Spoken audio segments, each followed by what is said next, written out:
এখনই কেন পড়েছো? তোর পাপা যদি এসে দেখে ফেলে তখন কি হবে? কিন্তু পাপা তো বাসায় নেই। আয়ান আয়ান মামুনি মামুনি আমার ভয় করছে। মামুনি কোথায় লুকাবো? কি হইছে? কথা কষ্ট না, উত্তরপাড়ায় কি হইছে? নদীতে একটা লাশ ভাইসা উঠছে। লাশ?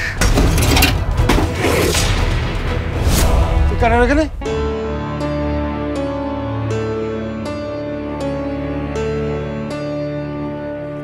দেখি দেখি দেখি, আর কোনো লাশ ভাইসা আসে নাই? আমরা দেখি নাই। ওর মা বাবা কেউ নাই? নাই। আচ্ছা থাকো।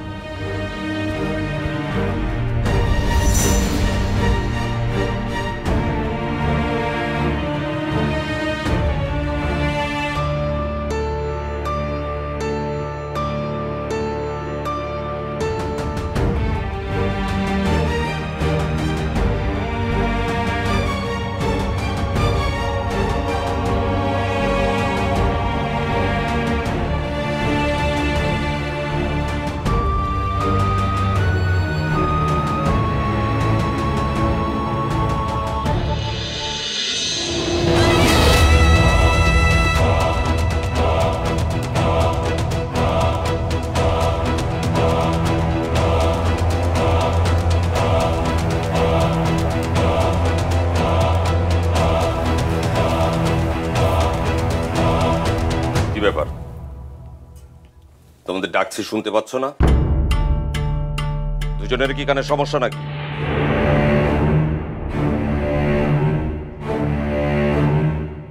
তুমি শুয়ে আছো কেন?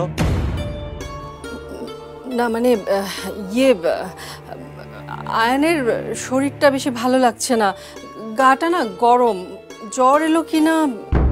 জ্বর আসবে কেন? হ্যাঁ,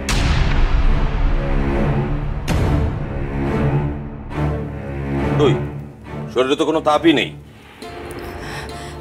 এত অল্পতেই তোমরা কাবু হয়ে যাও না, মেজাজ গরম হয়। ওঠো। ইয়ে মানে ওর শরীরটা তো খুব দুর্বল লাগছে, মানে বোধহয় দুর্বল লাগছে আর কি। ছেলে মানুষের এত অল্পতে দুর্বল হলে তো চলবে না। বুঝতে পেরেছি, মা ছেলে দুজন মিলে প্র্যাকটিস না করবার ফন্দি, তাই তো? সাদিক, আসছি মা।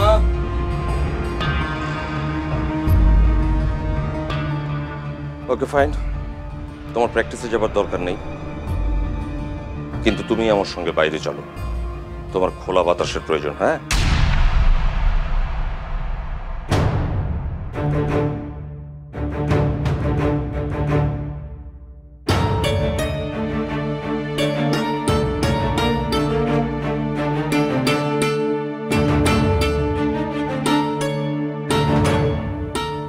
কি ব্যাপার, কি হয়েছে দেখি?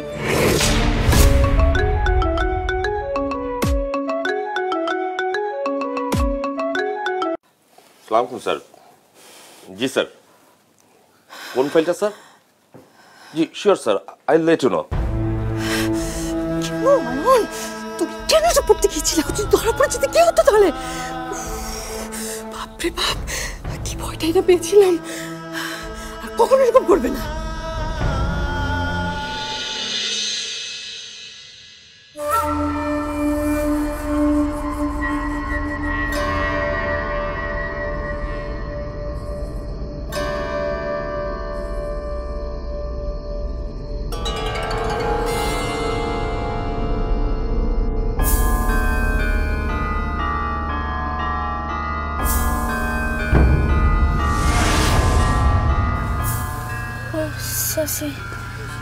তুমি মনে সারাটা দিন কই আসিলি রে মা?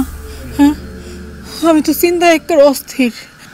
তুমি আমার নিয়ে চিন্তা করো না তো শশী। কি কস? তোর জন্য আমি চিন্তা করব না তো কে চিন্তা করব? এমনিতে মনটা হারাজনের পর থেকে কিছু ভালো লাগতেছে না। তোর চাচাই তো ওইদিকে আবার নতুন ফোন দি করতেছে। হ্যাঁ, ফোন দি?